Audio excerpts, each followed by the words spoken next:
Kĩharo-inĩ kĩa ndege kĩa Moi kaunti-inĩ ya Mombasa nĩ ageni a kuma bũrũri wa Ukraine magĩcama rĩera rĩa gũkũ bũrũri-inĩ arĩa mokĩte kũgenda kwa ihinda rĩa thikũ 10.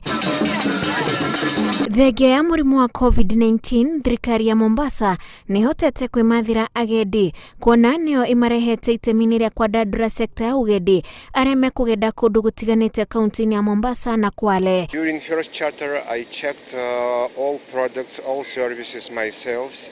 The Kenya has very good, attractive product.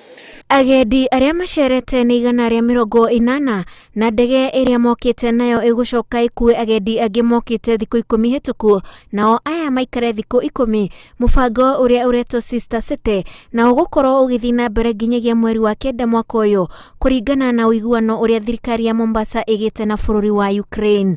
Na mji wa Odessa kule Ukraine umeweza sasa kupata matunda na tunayaona sasa wageni wameanza kuingia hapa Mombasa kutoka Ukraine.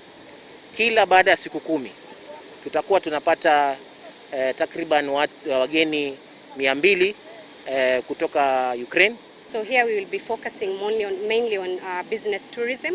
We are also looking at creative tourism, which is something that we've initiated involving creatives in terms of packaging Mombasa as one of the most preferred destination. And at the same time, we're also looking at sports tourism. Agendi aya nĩ moretie thirikari kũrikarikia umatho ta ũyũ bũrũri-inĩ wao nĩguo kũgĩe na agendi aingĩ maroka kwĩyonera ũthaka wa bũrũri gũkũ makĩrũmĩrĩra mĩtaratara ya kwĩgitĩra mũrimũ wa COVID-19. Ngĩribotera Inooro TV, njĩtagwo Wanjikũ wa Kimani.